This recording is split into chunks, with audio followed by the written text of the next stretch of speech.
अगला मेरा टॉपिक है इम्पैक्ट पैरामीटर। इम्पैक्ट पैरामीटर क्या है?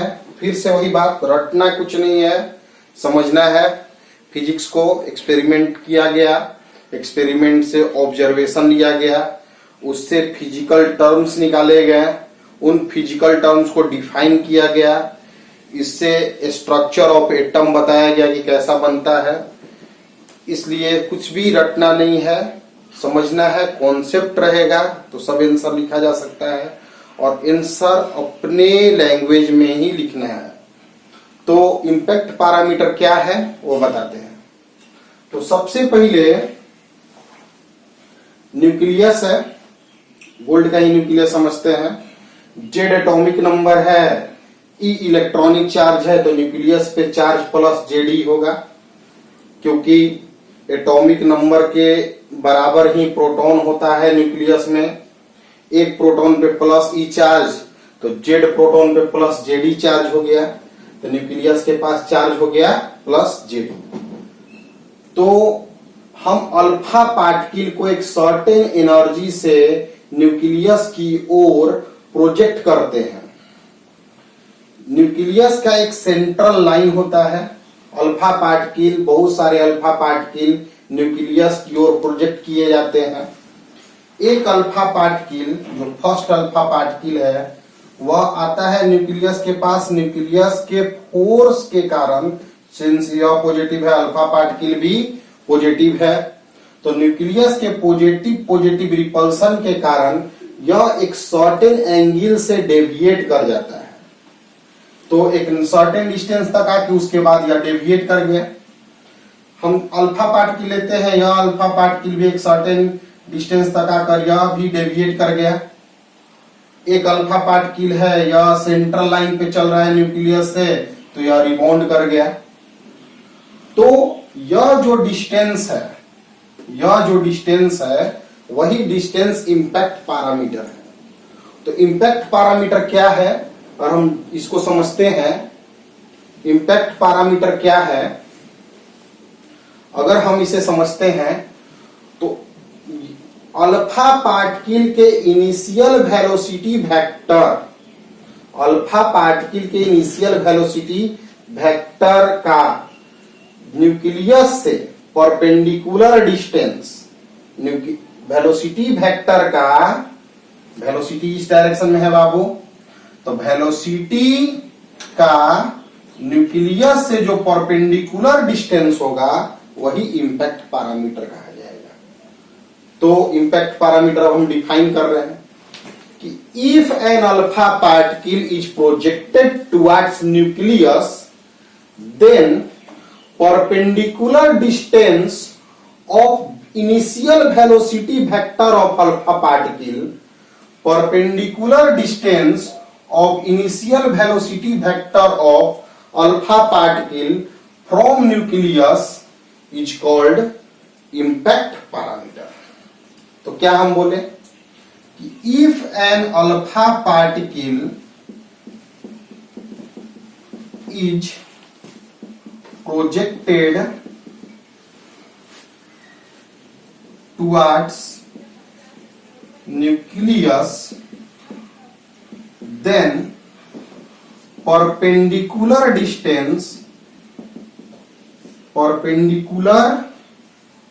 distance of initial velocity vector of alpha particle from nucleus is impact parameter। Impact parameter जो figure है मेरा, उस फिगर के बेसिस पे अगर हम लिखते हैं तो for first alpha particle impact parameter है B1, सेकेंड अल्फा पार्टिकल के लिए इम्पैक्ट पैरामीटर है B2, जैसा हम B1 और B2 देख रहे हैं। Impact parameter B2। अब फॉर थर्ड अल्फा पार्ट के लिए इम्पैक्ट पैरामीटर है 0। थर्ड वहीं से रिबाउंड कर जा रहा है। तो इम्पैक्ट पैरामीटर क्या है बाबू कि एक अल्फा पार्टिकल को हम न्यूक्लियस की तरफ प्रोजेक्ट करते हैं।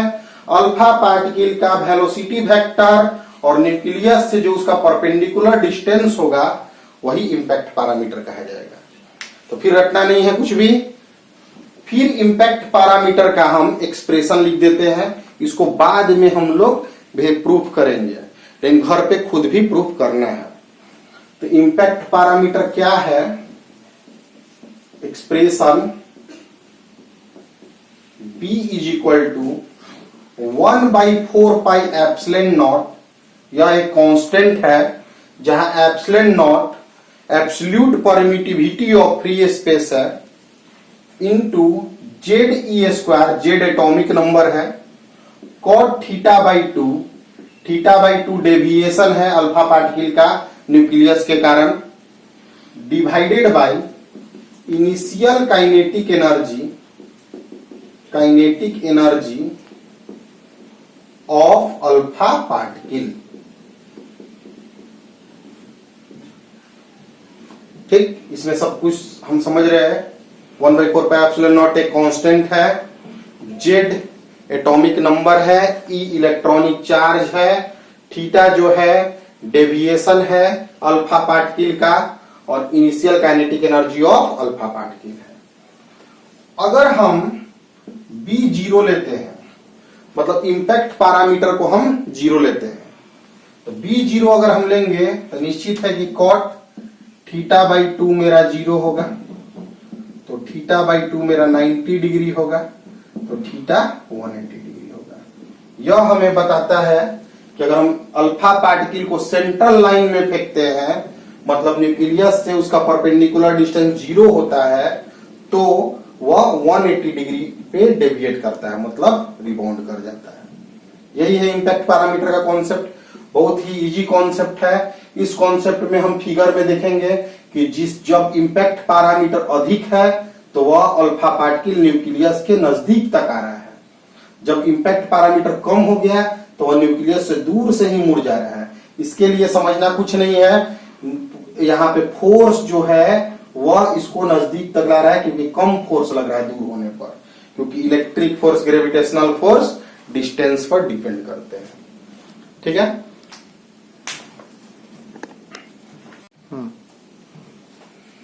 चलो। Distance of closest approach. Distance of closest approach क्या है समझते हैं। तो अल्फा पार्टिकल जिसका मास m है उसे u इनिशियल वेलोसिटी से हम न्यूक्लियस की ओर प्रोजेक्ट करते हैं, plus JD nucleus. Central line में प्रोजेक्ट कर रहे हैं, मतलब इम्पैक्ट पैरामीटर 0 है। तो अल्फा पार्टिकल जिसका चार्ज प्लस होता है और न्यूक्लियस का चार्ज भी प्लस है, तो यह पॉजिटिव चार्ज इस पॉजिटिव चार्ज पर रिपल्सिव इलेक्ट्रिक फोर्स लगाएगा, इसलिए इसका स्पीड फोर्स इस डायरेक्शन में लगेगा अल्फा पार्टिकल पर रिपल्सिव। तो जो स्पीड है कम होते जाएगा और अल्फा पार्टिकल आकर स्पीड कम होते होते एक सर्टेन डिस्टेंस पे आके रुक जाएगा। रुकने के बाद यहां रिबाउंड कर जाएगा, रुकने के बाद यहां से रिबाउंड कर जाएगा। तो यह जो डिस्टेंस है मिनिमम डिस्टेंस, अब इससे छोटा तो डिस्टेंस होगा नहीं, यही R0 जो है डिस्टेंस ऑफ क्लोजेस्ट अप्रोच है।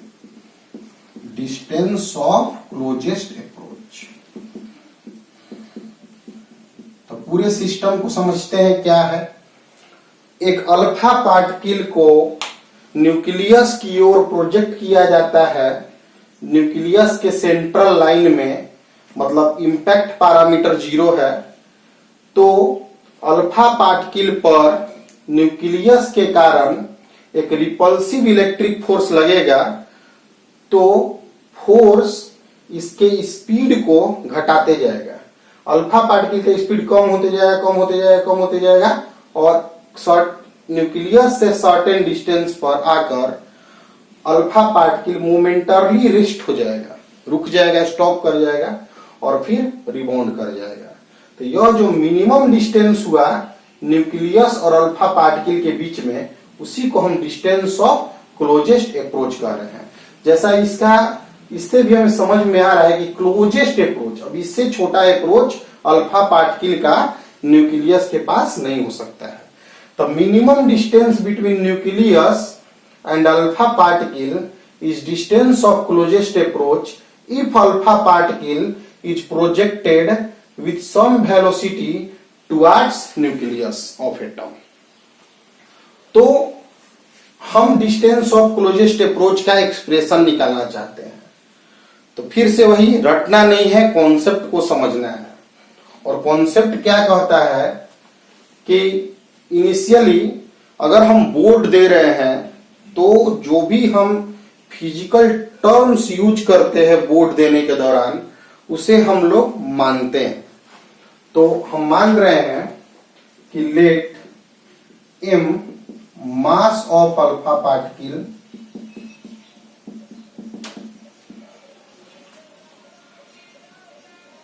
Plus Z E charge on nucleus, charge on alpha particle plus 2e। Alpha particle पे 2 इलेक्ट्रॉन के बराबर चार्ज होता है, 2 प्रोटॉन के बराबर चार्ज कह सकते हैं इसको। और u initial velocity of alpha particle. अब समझना यह है कि पूरा सिस्टम को जब हम शुरुआत में देख रहे हैं तो शुरुआत में एक न्यूक्लियस है जो रेस्ट में है और अल्फा पार्टिकल जिसके पास स्पीड है। तो शुरुआती दौर में पूरे सिस्टम के पास एक एनर्जी का फॉर्म है, काइनेटिक एनर्जी, जो कि अल्फा पार्टिकल के पास है। मतलब शुरुआत में अल्फा पार्टिकल के पास काइनेटिक एनर्जी है और फाइनली अल्फा पार्टिकल भी स्टॉप और न्यूक्लियस तो रेस्ट में है ही। तो फाइनली काइनेटिक एनर्जी मेरे पास नहीं है।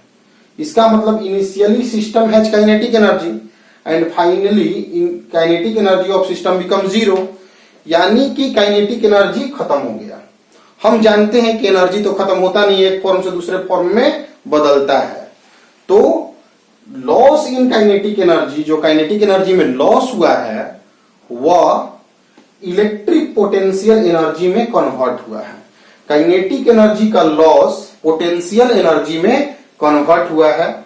यहां हम चार्ज को डील कर रहे हैं, इसलिए यहां पोटेंशियल एनर्जी इलेक्ट्रिक फोर्स के थ्रू है, इसलिए उसे हम इलेक्ट्रिक पोटेंशियल एनर्जी कह रहे हैं। ठीक है। तो जो स्टेटमेंट हम बोले बोर्ड एग्जाम देते समय हम अपने स्टेटमेंट को लिखते भी हैं। तो लिखेंगे initially system has kinetic energy and at distance of closest approach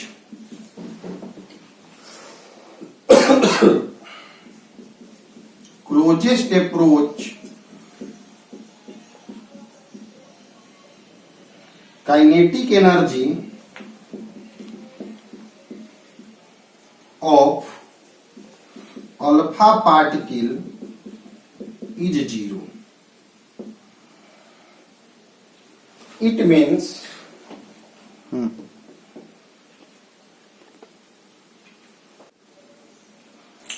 means loss in kinetic energy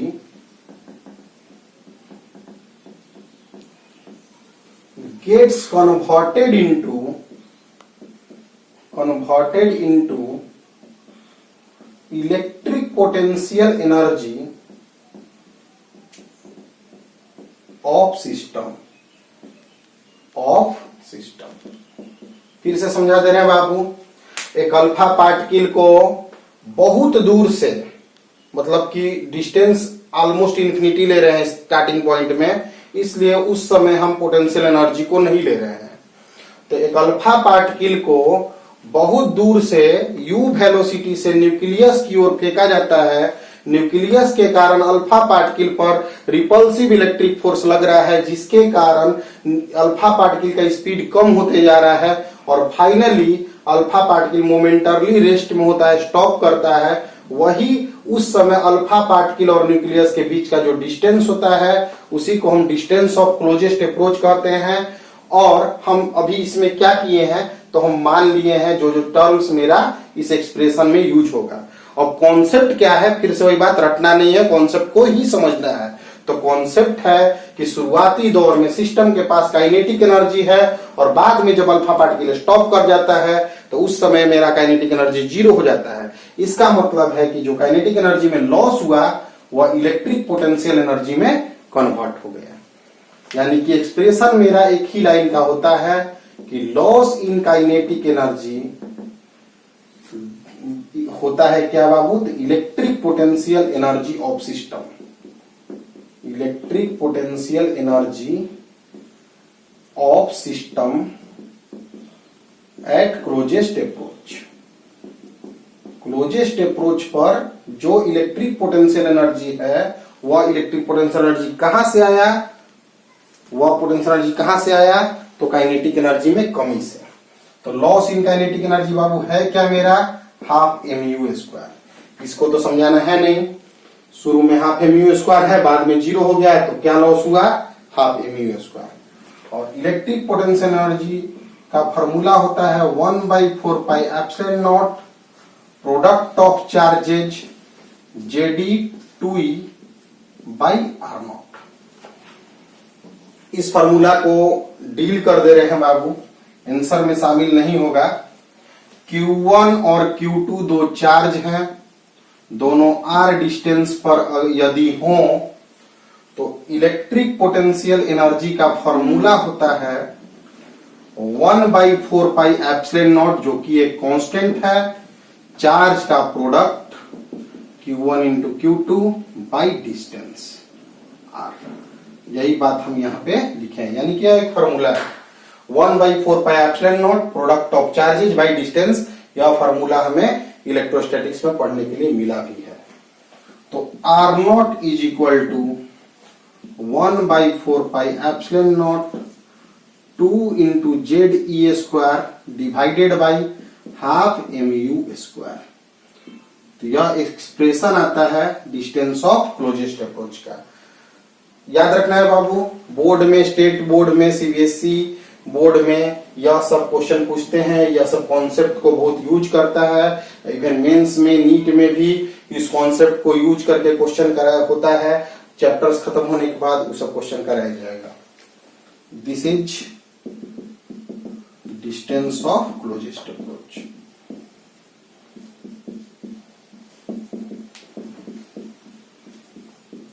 सभी बच्चे क्लास को नोट कर लेंगे, वीडियो को बार बार देखकर समझ लेंगे, रिपीट कर लेंगे, लेकिन कॉन्सेप्ट को ही समझने का कोशिश करेंगे, कुछ भी रटेंगे नहीं, ठीक है।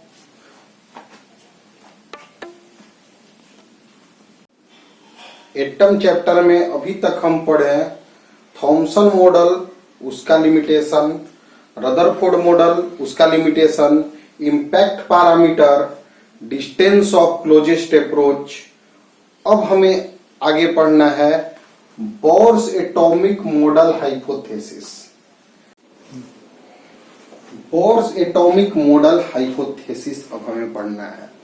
Bohr's atomic model hypothesis Planck's theory और आइंस्टाइन थ्योरी, जो कि फोटो इलेक्ट्रिक इफेक्ट पर था, उस पर आधारित यह थ्योरी है, जो हम नेक्स्ट चैप्टर में पढ़ेंगे। Dual nature of matter and radiation chapter में इसके बारे में हम पढ़ेंगे। अभी हम जानते हैं कि बोर्स एटॉमिक मॉडल हाइपोथेसिस क्या है। तो रदरफोर्ड मॉडल में यह बताया गया कि एटम स्टेबल कैसे नहीं होगा उस मॉडल के अनुसार, क्योंकि वह एनर्जी रेडिएट कर देगा और एटॉमिक जो एटम का जो ऑर्बिट का रेडियस है वह कंटिन्यूअसली घटते जाएगा, घटते घटते घटते घटते वह इलेक्ट्रॉन न्यूक्लियस में गिर जाएगा। तो बोर्स थ्योरी में उसको ठीक करने के लिए क्या बताया गया वह बताते हैं। तो बताया गया कि all positive charges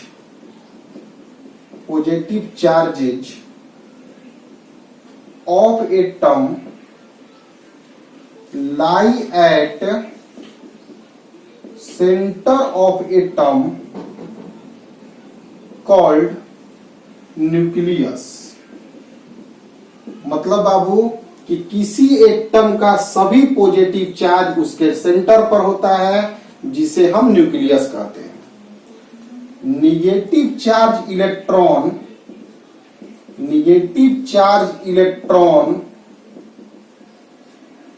revolves around nucleus in stationary orbit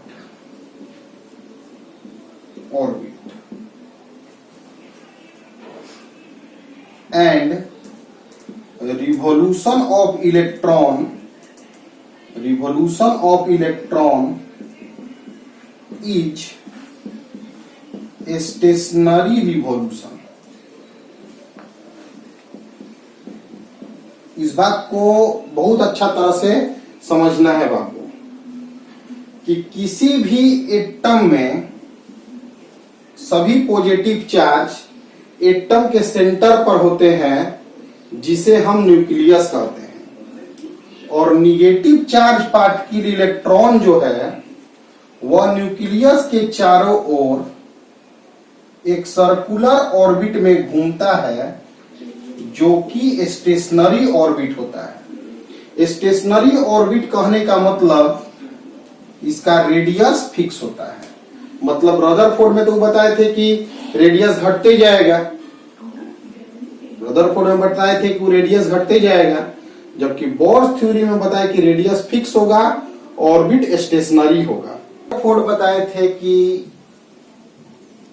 एक न्यूक्लियस होगा, इलेक्ट्रॉन रिवॉल्व करेगा, लेकिन मैक्सवेल उस थ्योरी में बता दिए हैं कि रेडियस एनर्जी घटते जाएगा और वह न्यूक्लियस में गिर जाएगा। रदरफोर्ड मॉडल का ड्रॉबैक है, रदरफोर्ड मॉडल ड्रॉबैक जो कि बताए थे मैक्सवेल। बोर्स बताए कि जो पॉजिटिव चार्ज से न्यूक्लियस बनेगा, इलेक्ट्रॉन जो है रिवॉल्व करेगा, वह स्टेशनरी ऑर्बिट का में घूमेगा। स्टेशनरी ऑर्बिट मतलब फिक्स्ड रेडियस। तो इस मॉडल में, बोर्स मॉडल में हम बोल सकते हैं कि there is no loss of energy of electron. Electron अपना एनर्जी लॉस नहीं करेगा उस ऑर्बिट में। जो एनर्जी उस ऑर्बिट में उसका होगा वही एनर्जी रहेगा, घटेगा नहीं। स्पीड एंड काइनेटिक एनर्जी जो इलेक्ट्रॉन का होगा वह भी कांस्टेंट होगा फिक्स्ड ऑर्बिट में, कांस्टेंट होगा फिक्स्ड ऑर्बिट में। इसीलिए इस रिवॉल्यूशन को स्टेशनरी रिवॉल्यूशन कहते हैं, क्योंकि स्पीड भी कांस्टेंट होता है। तो बहुत साधारण सा रूल है बाबू कि एक न्यूक्लियस होगा, पॉजिटिव इलेक्ट्रॉन घूमेगा और स्टेशनरी ऑर्बिट में घूमेगा। स्टेशनरी ऑर्बिट का मतलब रेडियस फिक्स है, स्पीड इलेक्ट्रॉन का फिक्स है, काइनेटिक एनर्जी फिक्स है, एनर्जी का लॉस नहीं हो रहा है, रेडियस कम नहीं हो रहा है। ठीक है, अब हम दूसरा पॉइंट देखते हैं।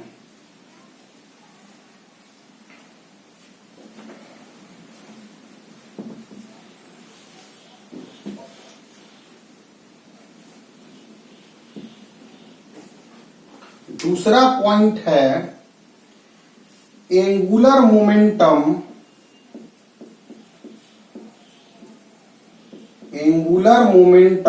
Of revolving electron around nucleus is integral multiple of h by 2 pi, where h जो है वह प्लैंक्स कांस्टेंट है। कोई भी इलेक्ट्रॉन न्यूक्लियस के चारों ओर एक सर्कुलर ऑर्बिट में रिवॉल्व करता है जो कि स्टेशनरी ऑर्बिट होता है। उस ऑर्बिट में मूविंग इलेक्ट्रॉन का जो एंगुलर मोमेंटम होगा वह h by 2 पाई का इंटीग्रल मल्टीपुल होगा। मतलब h by 2 पाई या 2h by 2 पाई या 3h by 2 पाई या 4h by 2 pi, that is nh by 2 pi. इस पॉइंट को समझना जरूरी है बाबू।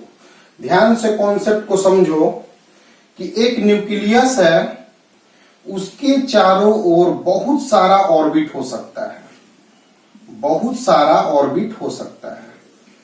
बहुत सारे ऑर्बिटों में इलेक्ट्रॉन घूमने के लिए मतलब रिवॉल्व करने के लिए उन्हीं ऑर्बिट्स को सेलेक्ट करता है जिस ऑर्बिट का एंगुलर मोमेंटम, जिस ऑर्बिट में एंगुलर मोमेंटम nh by 2 पाई के बराबर हो।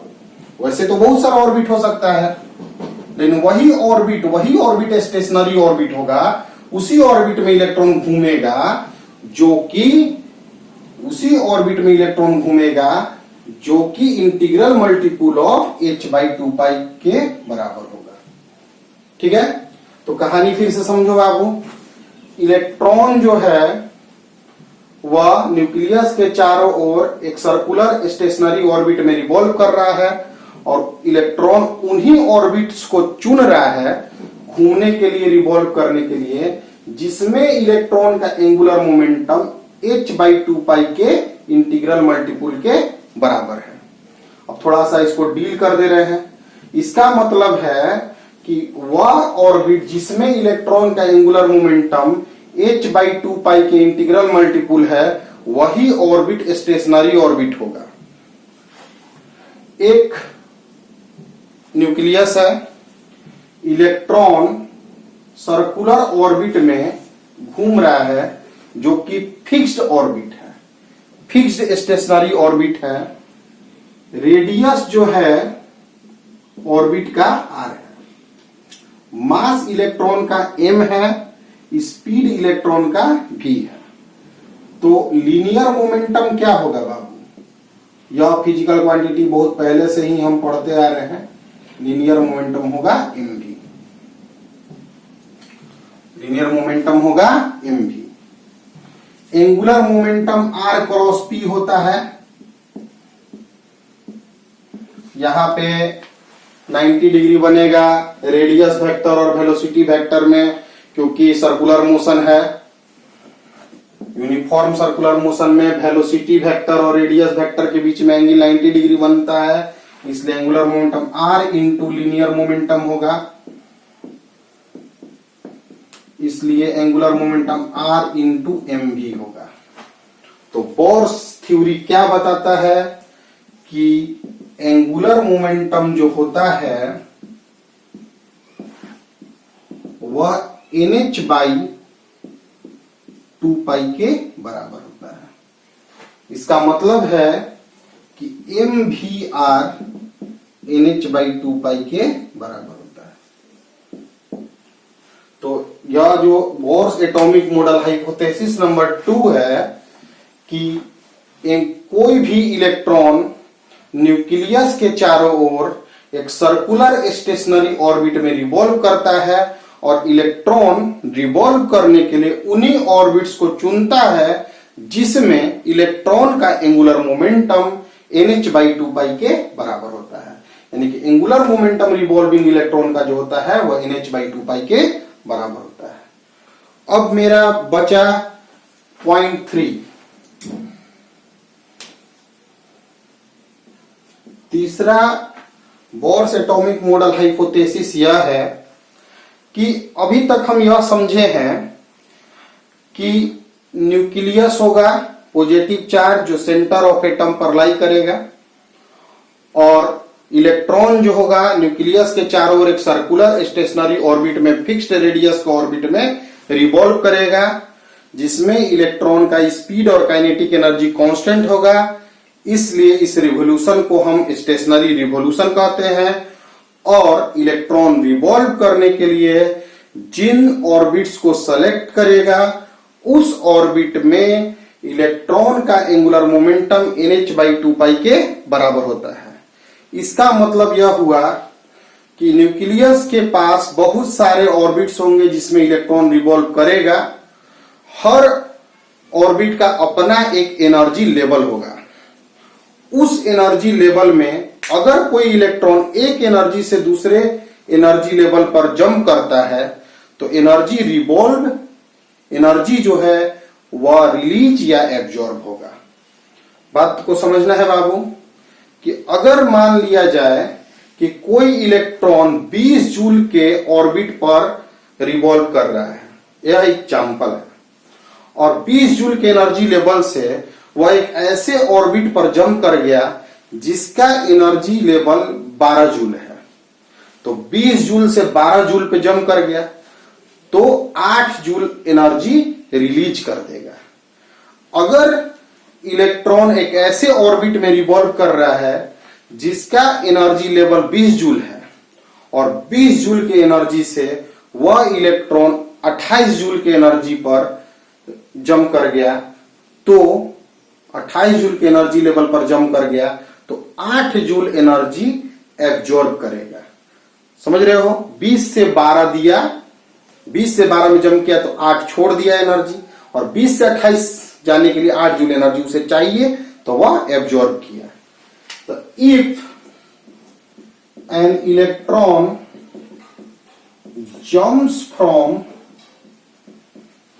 one orbit to other orbit,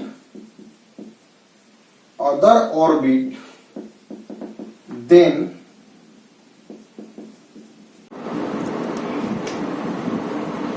if an electron jumps from one orbit to other orbit, then energy is released or absorbed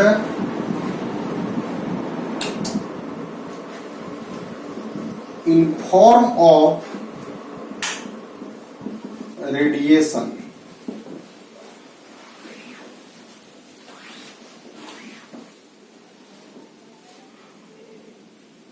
अगर इलेक्ट्रॉन एक ऑर्बिट से दूसरा ऑर्बिट में जंप करता है तो एनर्जी रिलीज होता है या एब्जॉर्ब होता है, वह रेडिएशन के फॉर्म में होता है। Radiation energy is in form where भी लिख सकते हैं जहां c स्पीड ऑफ लाइट, जहां h प्लैंक कांस्टेंट है, f फ्रीक्वेंसी ऑफ वेव है, f को c बाई लेमडा भी लिख सकते हैं, c स्पीड ऑफ लाइट है और लेमडा वेवलेंथ है। तो पूरे सिस्टम में बोर्स मॉडल के आधार पर हम यह समझते हैं कि एक पॉजिटिव चार्ज होता है न्यूक्लियस में और इलेक्ट्रॉन उसके चारों ओर एक सर्कुलर स्टेशनरी ऑर्बिट में रिवॉल्व करता है। रिवॉल्व करने के दौरान इलेक्ट्रॉन अपना एनर्जी नहीं घटाता है और रेडियस ऑफ ऑर्बिट कांस्टेंट होता है। एंगुलर मोमेंटम mvr nh/2π होता है। एक ऑर्बिट से दूसरा ऑर्बिट में अगर इलेक्ट्रॉन जंप करता है तो एनर्जी रिलीज या एब्जॉर्ब होता है, और रिलीज या एब्जॉर्ब एनर्जी जो होता है hf के फॉर्म में होता है, जहां h प्लैंक कांस्टेंट है और f जो है फ्रीक्वेंसी ऑफ वेव है। तो अभी तक हम लोग पढ़े Thomson model, Rutherford model, Bohr's model. अब हमें पढ़ना है कि बोर्स मॉडल के बेसिस पर जो इलेक्ट्रॉन न्यूक्लियस के चारों ओर रिवॉल्व कर रहा है उस इलेक्ट्रॉन के पास क्या एनर्जी होगा उसका एक्सप्रेशन, और जो रेडियस है उसका एक्सप्रेशन। रेडियस, ऑर्बिट का रेडियस और इलेक्ट्रॉन का एनर्जी का एक्सप्रेशन निकालना है।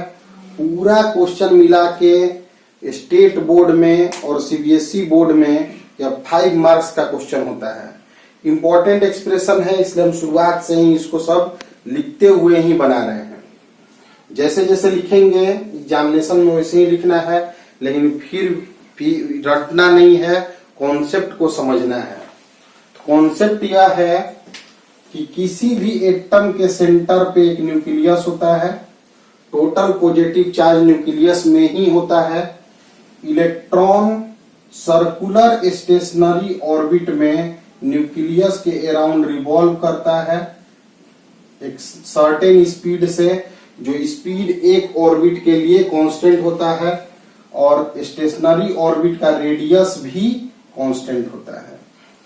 इलेक्ट्रॉन का मास हम m मान लिए, ठीक है।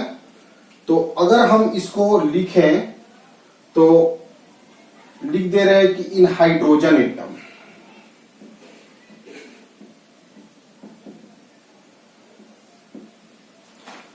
let an electron of charge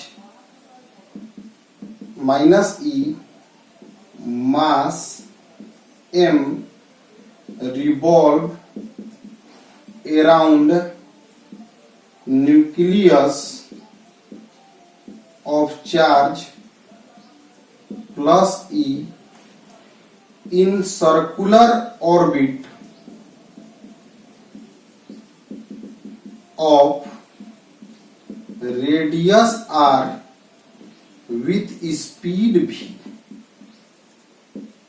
तो जो भी हम डायग्राम बनाए हैं उसके बारे में सब बात लैंग्वेज के साथ लिख लिए कि एक इलेक्ट्रॉन है जिसका चार्ज -e है, मास m है, वह न्यूक्लियस जिसका चार्ज +e है, उसके चारों ओर एक सर्कुलर ऑर्बिट में v स्पीड से रिवॉल्व कर रहा है, रेडियस ऑफ ऑर्बिट r है। तो समझना यह है बाबू, हम जानते हैं कि सर्कुलर मोशन में कोई भी बॉडी सर्कुलर मोशन में हो सकता है अगर सेंटर की ओर फोर्स लगेगा। तो सेंटर की ओर फोर्स के बिना कभी भी, सेंटर की ओर फोर्स के बिना कभी भी हम नहीं निकाल सकते हैं, नहीं कोई बॉडी को सर्कुलर मोशन में घुमा सकते हैं। तो यहां पर सेंटर की ओर फोर्स इलेक्ट्रिक फोर्स के कारण लग रहा है। न्यूक्लियस जो है वह इलेक्ट्रॉन को अपनी ओर अट्रैक्ट कर रहा है। तो electric force on electron, electric force on electron formula होगा 1/4 pi epsilon naught product of charges, electron के चार्ज E और न्यूक्लियस के पास चार्ज भी E बाई डिस्टेंस का स्क्वायर, ऑर्बिट रेडियस r है। This force acts towards center, hence it is centripetal force, centripetal force।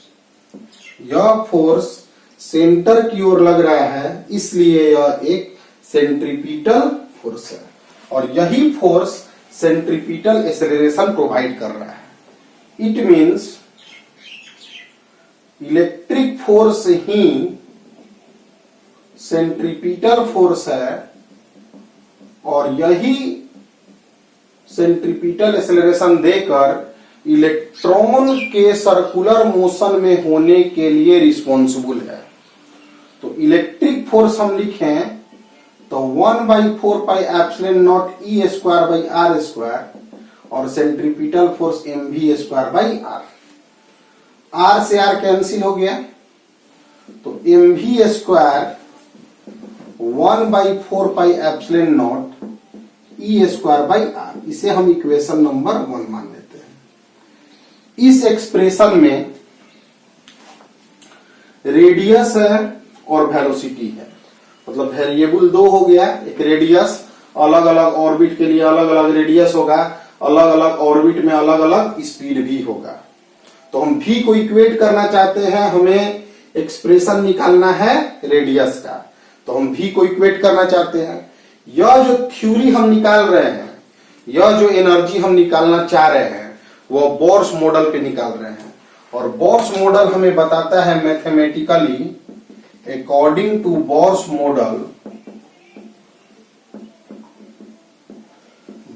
Model के अनुसार angular momentum जो इलेक्ट्रॉन का होता है वह nh/2π होता है। बोर्स मॉडल के अनुसार इलेक्ट्रॉन न्यूक्लियस के चारों ओर एक सर्कुलर ऑर्बिट में रिवॉल्व करता है और उन्हीं ऑर्बिट्स को सेलेक्ट करता है जिनमें इलेक्ट्रॉन का एंगुलर मोमेंटम nh/2π के इक्वल हो। एंगुलर मोमेंटम के बारे में हम mvr = nh/2π पढ़ चुके हैं। एंगुलर मोमेंटम mvr, तो v आ गया nh/2πmr, तो v का वैल्यू हम लोग फाइंड कर लिए। तब putting value of v in equation 1, equation 1 जो था मेरा, उसमें हम v का वैल्यू को पुट कर दे रहे हैं। तो m nh/2πmr का square 1/4πε0 E²/r, m n² h² 4π² m²r², 1/4πε0 E²/r। एक पाई से एक पाई कैंसिल हो गया, 4 से एक 4 कैंसिल हो गया, एक m से एक m कैंसिल हो गया, एक r से एक r कैंसिल हो गया। कैसे कैंसिल किए हैं, वीडियो रिपीट करके फिर से देख लेना होगा। तो ε0 n² h², या ε0 इधर मल्टीप्लाई हो गया, m e²r, m पाई e²r, इसलिए r इज इक्वल टू आया ε0 h² m पाई e² और n²। यह रेडियस का एक्सप्रेशन आ गया। This is orbit radius, orbit radius. हम इस एक्सप्रेशन में ऐसा देख रहे हैं कि ε0 एक कांस्टेंट होता है, h प्लैंक कांस्टेंट है, m मास ऑफ इलेक्ट्रॉन है तो कांस्टेंट ही होगा, पाई कांस्टेंट है, e इलेक्ट्रॉन पे चार्ज यह भी कांस्टेंट है, n ऑर्बिट रेडियस है, n ऑर्बिट नंबर है। तो इतना चीज तो कांस्टेंट है, इसलिए हम लोग लिख सकते हैं कि r डायरेक्टली प्रोपोर्शनल n² होता है। इसके बाद यहां से बाबू लिखना है। इस इक्वेशन को हम इक्वेशन 2 लिख दे रहे हैं। तो यहां मेरा एक स्टेटमेंट आता है जो बहुत ही इंपॉर्टेंट है न्यूमेरिकल्स वगैरह में, और डायरेक्ट क्वेश्चन यहां तक भी पूछता है कि radius of orbit is directly proportional to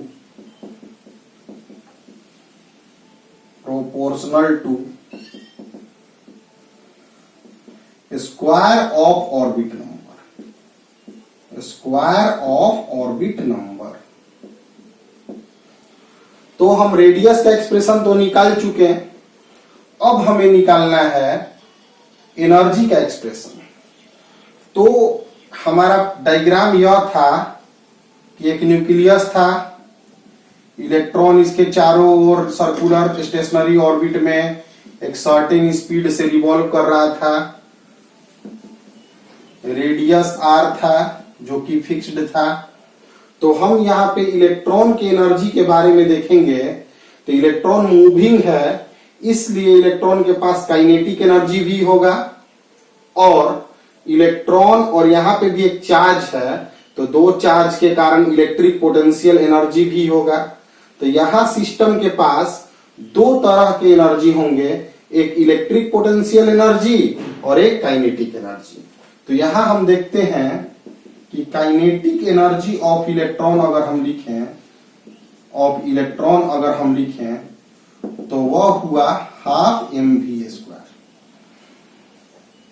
तो काइनेटिक एनर्जी को के ही लिख रहे हैं, तो mv² की वैल्यू इक्वेशन 1 में दी हुई है। तो ½ 1/4πε0 e²r फ्रॉम इक्वेशन 1। हम पहला इक्वेशन से यह बात लिख सकते हैं। अब मेरे पास है electric potential energy. Electric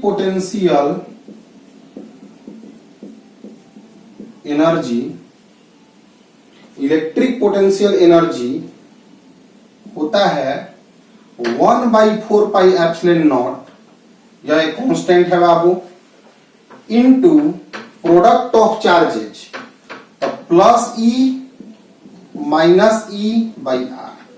nucleus के पास चार्ज प्लस ई है और इलेक्ट्रॉन के पास चार्ज है minus e/r distance. Electric potential energy का फॉर्मूला होता है 1/4πε0 plus E into minus e/r, product of charges by distance. इसे इलेक्ट्रिक पोटेंशियल एनर्जी लिख दें -1/4πε0 e²r। तो अब हम यहां देख रहे हैं कि सिस्टम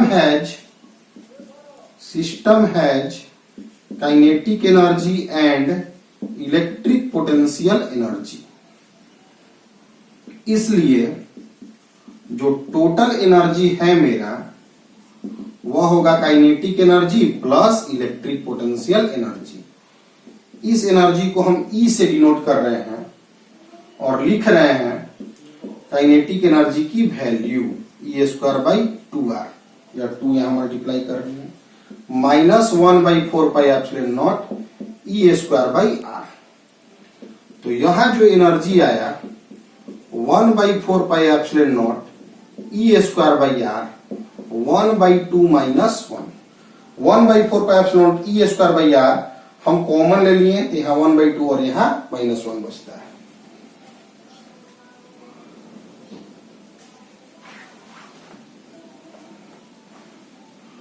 तो हम एनर्जी 1/4πε0 e²/2r माइनस में आ जाएगा, क्योंकि 1/2 में 1 माइनस करेंगे तो -1/2 आएगा। यानी कि जो निगेटिव साइन है वह इंडिकेट कर रहा है कि यहां फोर्स एट्रैक्टिव है।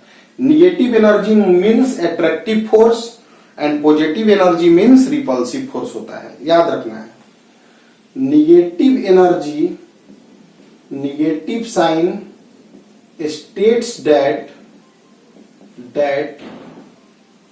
फोर्स इज एट्रैक्टिव, और हम यहां जान रहे हैं कि फोर्स तो एट्रैक्टिव है ही, प्लस और इलेक्ट्रॉन और न्यूक्लियस के बीच में। E = -1/4πε0 e²/2, और r का वैल्यू जो इक्वेशन 1 में हम निकाल कर रखे थे उसको पुट कर देंगे। तो ε0 h² m π e² into n², putting value of r from equation 2। पाई से पाई कैंसिल हो गया, यहां me² ऊपर चला जाएगा, तो एनर्जी आ गया me⁴ - divided by 8 epsilon naught square h square n square.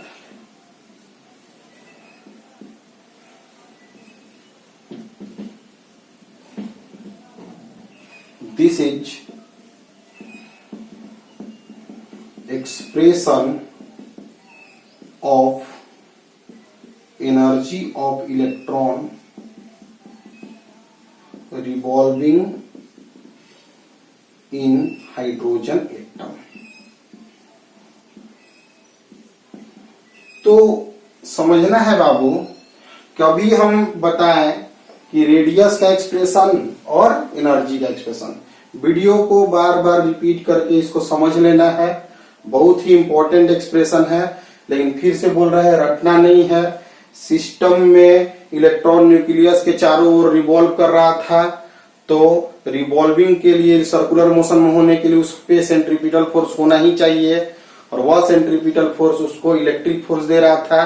तो इलेक्ट्रिक फोर्स ही सेंट्रीपिटल फोर्स था, तो electric force mv square by r के बराबर लिख दिए हैं। वहां से mv स्क्वायर की वैल्यू हम निकाल लिए, उसे इक्वेशन 1 लिख दिए हैं। बोर्स मॉडल हमें बताता है कि mvr nh/2 होता है, उससे हम v का वैल्यू निकाल कर इक्वेशन 1 में पुट कर दिए, तो हम रेडियस का एक्सप्रेशन निकाल लिए हैं। फिर हम यहाँ पे देखें कि इलेक्ट्रॉन मोशन में है, तो उसके पास काइनेटिक एनर्जी होगा। दो चार्ज के सिस्टम के कारण इलेक्ट्रिक पोटेंशियल एनर्जी भी है, तो दोनों एनर्जी इंडिविजुअली निकाल लिए हैं, काइनेटिक एनर्जी और पोटेंशियल एनर्जी, और दोनों को ऐड कर दिए तो टोटल एनर्जी निकल गया। आर के टर्म में निकला, आर का वैल्यू हम लोग निकाल के रखे थे, तो इसलिए आर का वैल्यू हम पुट कर दिए, तो एनर्जी का एक्सप्रेशन हम लोग निकाल लिए।